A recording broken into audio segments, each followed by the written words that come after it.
ransomware that I actually downloaded in the wild. I'm going to disable TDR, so I'm going to turn it off so that you can see how what would happen to this computer normally. まずこの TDR を解除をします。そのことによってこの PC で通常どうなのかというのをご紹介したいと思うんですが、今からお見せするランサムウェアというのは本当にそのワイルドの中から実際に存在するもの、これを持っていたものです。So there's a number of ways users might get ransomware. A very common way today is phishing attacks, where someone might send one of your employees or customers a phishing email. So in this case, I'm opening up an email where I get a very common US phishing email. It's a type of email that pretends to be a tracking. You've ordered a package and it says you have a package ready. Do you want to track it? でもちろんランサムウェアを拾ってしまうその方法というのはいろいろなものがあるんですが、一番アメリカで多いのがやはりフィッシングメールということで、今ご覧いただいているのがその中でも一番多い、この、荷物の追跡トラッキングのこのページがあって、そこを開けてしまうという。Now, of course, hopefully, if you ever get a fake email asking you to download something for tracking, you shouldn't do it. But it's a very common technique that even the Locky ransomware used, and many users do actually, as you can see, unextract the file and perhaps even run the file in there. でもちろんその正体がよくわからない E メールでトラッキング用の何らかのものをダウンロードしなさいというような指示が入っていたら、それはしない、触らないというのが一番正しいやり方なんですけれども、多くのハッカーがこれでラッキーに成功している。いろいろな人がやはりこれをダウンロードしてしまうのみならず、ファイルを開いて走らせてしまうということも多かったりします。Now, before I actually run that, I just wanted to note that I do have, documents that this user has in a number of directories. And I'm going to go ahead and run this download. で、その実行をしてしまう。で、この場合にはこのユーザーがいろいろなディレクトリの中にいろいろな、文章、ドキュメントが入っているという中で、実行してしまったとします。When I ran that script actually went out on a command and control channel to a malicious site and started downloading a piece of ransomware you can see happening here. And it お分かりの通り、これを行いますと、そのスクリプトというのが、C&C の方に行って、たくさんのそのランサムウェアのスクリプトが、このマルチウェアがどんどんこのようにダウンロード、拡散をしていくことが分かります。And after it downloaded that, you can see it ran and it just encrypted all my documents. They're now named differently and I won't be able to access them anymore. ダウンロードされて実行されるとご覧の通り、最初に入っていた私の自身のドキュメントのほとんどが暗号化されてしまって、名前も変えられてしまって、これを開くことができなくなっています。And of course, you see the traditional ransomware warning asking you to pay. お金を払えという、まさにこの伝統的と言えるようなランサムウェアからのこの告知が表示されるわけです。Now the good news is I can actually reset this ransomware. If only you could clean up ransomware so easy, but because this was a virtual machine, I'm now resetting the host back into a state, the fresh state.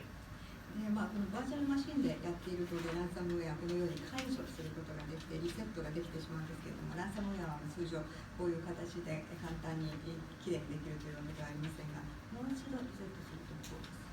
And this time, by the way, I didn't actually disable TDR. You'll notice I didn't go to the command prompt. So TDR is running this time. And you can see I'm not repeating everything, but you can see I'm redoing the steps a victim would do to open this document. で今度は、1回目は通常の場合ということで TDR を解除してこうなってしまうという例をご紹介したんですけれども、今回は TDR が作動したまま同じことを先ほどと同じようにユーザーがダウンロードしてというのをやってみるとこうなります。Now, before I actually run it, I'm going to show you the Tdr Portal. So I'm actually, to get to, since it is a cloud service, you log on to it as a WatchGuard customer. それを実行するところをお見せする前に TDR のポータルをご覧いただきたいと思います。クラウドサービスですので、ユーザーはこういう形でまず最初にログインをする必要がある。In a moment here, I can manage TDR and you'll see the dashboard that we highlighted in one of the previous presentations. マネージ TDR というところを開けますと、先ほどもお話ししたダッシュボード、これがこのように表示されます。And so far, the dashboard is actually pretty clean. I have one incident from a previous malware that I hadn't cleaned up. I also have a number of incidents that over time have been automatically remediated in some cases or manually remediated. でご覧いただくと、この PC の場合にはダッシュボードがかなりクリーンな例であるということが言えると思います。一つ前のマルウェアでまだクリーンアップされていないものが一つと、それから刑事的に積み重なった自動的に修復されたものと、それからマニュアルでやったもの、それぞれどのぐらいあったかというのが現れています。In the background, you might have noticed I deleted that one indicator because I want you to see a fresh start when I run the ransomware. だからお気づきになったと思いますけれども、そのバックグラウンドの方でたった今お見せしたインジケーターに関しては一応消しました。そのことで、最初からもう一度同じことをやってみせてどうかというのをご覧いただきたいと思います。So here you might have noticed while she was mentioning it or interpreting, I went ahead and ran the ransomware, and it is downloading again. で通訳は押している間にランサムウェアをダウンロードし、実行が始まったというところです。And as soon as it's done downloading, it's taken a little while, but when it's finished, this time you'll notice that the Word documents will not be encrypted. And this is due to the post-ransomware prevention, the behavioral detection that can stop the encryption even after execution. ダウンロードしばらくかかるんですけれども、先ほどと違ってワードドキュメントが暗号化されていないということがお分かりになると思います。これがポストランダムウェアプリベンションという高度な対策ということで、実際のこの暗号化が起動する前にそれを防止してしまうという機能が働いているからです。And you might have noticed I went back to TDR, and now I have a number of indicators telling me something happened on my endpoint. TDR のダッシュボードに戻りました。そうすると先ほどなかった複数のインジケーターがこのように表示されています。Now I want to point out really quickly that normally we talked about automatic remediation. Normally I would turn on this policy where anything with a score of 8 and 10 would automatically be cleaned up. But in order to show you more of the product, I disabled that so you could see all the indicators manually. 先ほども指摘されましたけれども、通常、この自動修復という機能を働かせることができる。ポリシーの設定というお話もあったと思います。通常でしたら8から10のスコアのものに関しては自動的にレミディエーションがかかるようにというポリシーにしてあるんですけれども、この場合には製品がどういうことができるかというのをお見せするためにそれを解除してあります。なので全部がマニュアルのところに残っているということになっています。So here we see the overall incident which Julian mentioned, where this machine is now considered a very critical, has a critical incident, both because of the host sensor detecting stuff and by correlating some network sensor activity. これがそのインシデント、先ほどジュリアンの方から説明されたその重度、クリローというところからクリティカルというところまでのスコアということになります。で、ホストセンサーだけから来た情報に基づいても今の状況というのはクリティカルである。それに加えてネットワーク側のセンサーとの相関分析をした結果としてもこれはクリティカルであるという表示になっています。For instance, when I ran the script in the command and control called home to download the malware, our Firebox would actually catch that as an advanced malware command and control.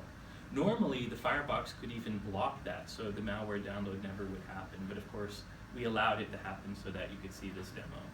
先ほどそのスクリプト、これが送られていってコマンド&コントロールの方からさらにその次々に、ラン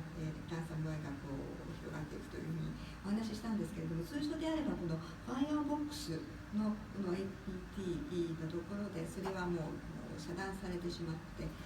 通常であればそういったマルウェアのダウンロードは起きないんですけれども、今回はそれを全部解除して、実際にどういうことが起きるかということを示しています。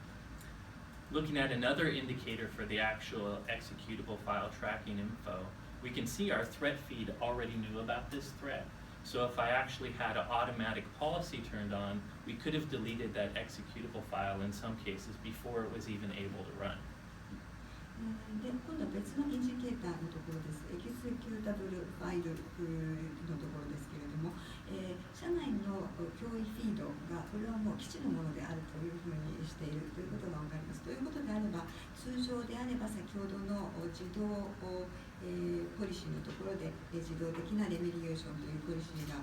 設定されていれば、そもそもこういう形でダウンロードされることもないということです。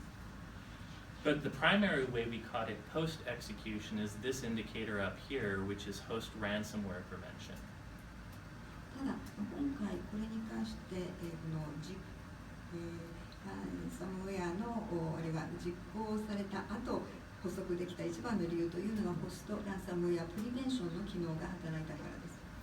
And this actually paid attention to behaviors that happened on the host. For instance, a persistent behavior when it was trying to add itself to the registry startup. で、その方法なんですけれども、振る舞い解析分析ということで、ホストセンサー側での挙動を見ているということです。で、繰り返しこのレジストリーの方に書き込もうとしているというその、遷延性というところから、その振る舞いによって捕捉されています。And of course, we also noticed when the ransomware attempted to encrypt the files, but as you can see, even now, the files are not encrypted, so we definitely saved this customer. ランサムウェアが暗号化をしてしまおうとしている、その試みの度ごとに拾っているわけですけれども、今の段階でもまだこのファイルの暗号化ができていないということを見ていただければ、このお客様がちゃんと守られているということが分かります。So that's a quick demo. I will end with, again, remember the automatic policy could automatically clean that up, but the last action an incident handler might take would simply be to do this machine-guided action and execute it.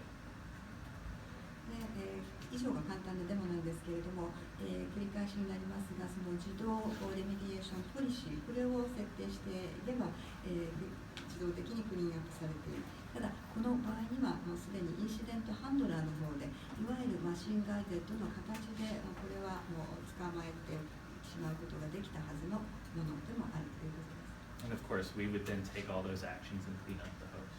So thank you. どういうようなアクションを取ってクリーンアップするかという